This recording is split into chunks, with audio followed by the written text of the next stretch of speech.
Chapter 2, in which Pooh goes visiting and gets into a tight place. Edward Bear, known to his friends as Winnie the Pooh, or Pooh for short, was walking through the forest one day, humming proudly to himself. He had made up a little hum that very morning, as he was doing his stoutness exercises in front of the glass. Tra-la-la, tra-la-la, as he stretched up as high as he could go, and then tra-la-la, tra-la, oh help, la, as he tried to reach his toes. After breakfast, he had said it over and over to himself, until he had learnt it off by heart. And now he was humming it right through properly. It went like this. Tra-la-la, tra-la-la, tra-la-la, tra-la-la, rum-tum-tiddle-um-tum. Tiddle-little, tiddle-little, tiddle-little, tiddle-little, rum-tum-tum, tiddle-um. Well, he was humming this to himself, and walking along gaily, wondering what everybody else was doing, and what it felt like, being somebody else, when suddenly he came to a sandy bank, and in the bank was a large hole. "Aha!" said Pooh, rum-tum-tiddle-um-tum. "If I know anything about anything, that hole means rabbit," he said. "And rabbit means company," he said. "And company means food and listening to me humming and such like, rum-tum-tum-tiddle-um." So he bent down, put his head into the hole, and called out, "Is anybody at home?" There was a sudden scuffling noise from inside the hole, and then silence. "What I said was, 'Is anybody at home?'"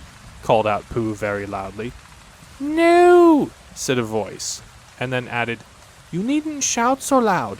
I heard you quite well the first time." "Bother," said Pooh. "Isn't there anybody here at all?" "Nobody." Winnie the Pooh took his head out of the hole and thought for a little. And he thought to himself, there must be somebody there, because somebody must have said, nobody. So he put his head back in the hole and said, "Hello, Rabbit, is that you?" "No," said Rabbit, in a different sort of voice this time. "But isn't that Rabbit's voice?" "I don't think so," said Rabbit. "It isn't meant to be." "Oh," said Pooh. He took his head out of the hole and had another think, and then he put it back and said, "Well, could you very kindly tell me where Rabbit is?" "He has gone to see his friend Pooh Bear, who is a great friend of his." "But this is me," said Bear, very much surprised. "What sort of me?" "Pooh Bear." "Are you sure?" said Rabbit, still more surprised. Quite sure," said Pooh. "Oh, well then, come in." So Pooh pushed and pushed and pushed his way through the hole, and at last he got in. "You were quite right," said Rabbit, looking at him all over. "It is you. Glad to see you." "Who did you think it was?" "Well, I wasn't sure. You know how it is in the forest. One can't have anybody coming into one's house. One has to be careful. What about a mouthful of something?" Pooh always liked a little something at 11 o'clock in the morning, and he was very glad to see Rabbit getting out the plates and mugs. And when Rabbit said, "Honey or condensed milk with your bread?" he was so excited that he said, "Both."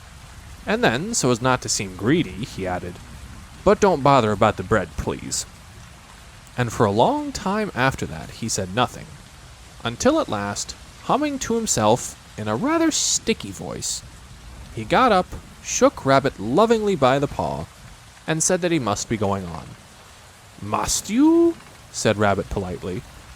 "Well," said Pooh, "if I could stay a little longer, if you—" And he tried very hard to look in the direction of the larder. "As a matter of fact," said Rabbit, "I was going out myself directly." "Oh, well, then, I'll be going on. Goodbye." "Well, goodbye, if you're sure you won't have any more." "Is there any more?" asked Pooh quickly. Rabbit took the covers off the dishes and said no, there wasn't. "I thought not," said Pooh, nodding to himself. "Well, goodbye, I must be going on." So he started to climb out of the hole. He pulled with his front paws and pushed with his back paws, and in a little while his nose was out in the open again. And then his ears, and then his front paws, and then his shoulders, and then, "Oh, help!" said Pooh. "I'd better go back." "Oh, bother!" said Pooh. "I shall have to go on." "I can't do either," said Pooh. "Oh, help and bother."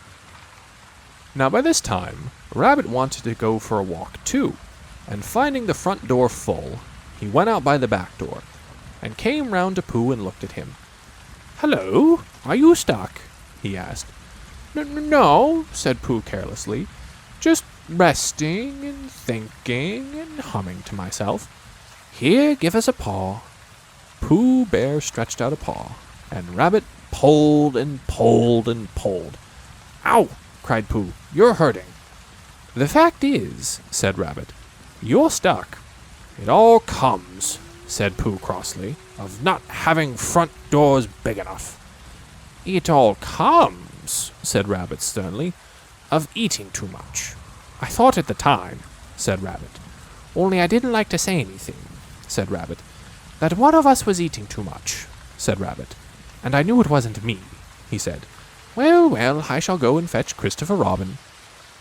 Christopher Robin lived at the other end of the forest, and when he came back with Rabbit and saw the front half of Pooh, he said, "Silly old bear," in such a loving voice that everybody felt quite hopeful again.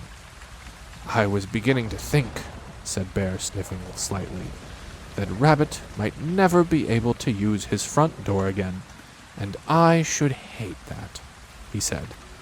"So should I," said Rabbit. "Use his front door again?" said Christopher Robin. "Of course he'll use his front door again." "Good," said Rabbit. "If we can't pull you out, Pooh, we might push you back." Rabbit scratched his whiskers thoughtfully and pointed out that when Pooh was pushed back, he was back, and of course nobody was more glad to see Pooh than he was. Still, there it was. Some lived in trees and some lived underground, and "You mean I'd never get out?" said Pooh. "I mean," said Rabbit, "that having got so far, it seems a pity to waste it." Christopher Robin nodded. "There's only one thing to be done," he said. "We shall have to wait for you to get thin again." "How long does getting thin take?" asked Pooh anxiously. "About a week, I should think." "But I can't stay here for a week." "You can stay here all right, silly old bear. It's getting you out which is so difficult." "We'll read to you," said Rabbit cheerfully. "And I hope it won't snow," he added. "And I say, old fellow, you're taking up a good deal of room in my house. Do you mind if I use your back legs as a towel horse? Because, I mean, there they are doing nothing, and it would be very convenient to hang the towels on them." "A week," said Pooh gloomily. "What about meals?" "I'm afraid no meals," said Christopher Robin, "because of getting thin quicker. But we will read to you." Bear began to sigh, and then found he couldn't because he was so tightly stuck, and a tear rolled down his eye as he said, "Then would you read a sustaining book, such as would help and comfort a wedged bear in great tightness?"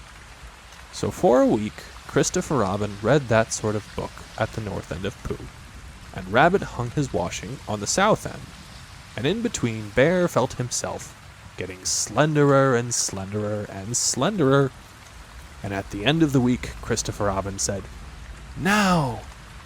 So he took hold of Pooh's front paws, and Rabbit took hold of Christopher Robin, and all Rabbit's friends and relations took hold of Rabbit, and they all pulled together. And for a long time Pooh only said, "Ow!" and "Oh!" and then all of a sudden he said, "Pop!" just as if a cork were coming out of a bottle. And Christopher Robin and Rabbit and all Rabbit's friends and relations went head over heels backwards, and on the top of them came Winnie the Pooh, free. So with a nod of thanks to his friends, he went on with his walk through the forest, humming proudly to himself. But Christopher Robin looked after him lovingly, and said to himself, "Silly old bear."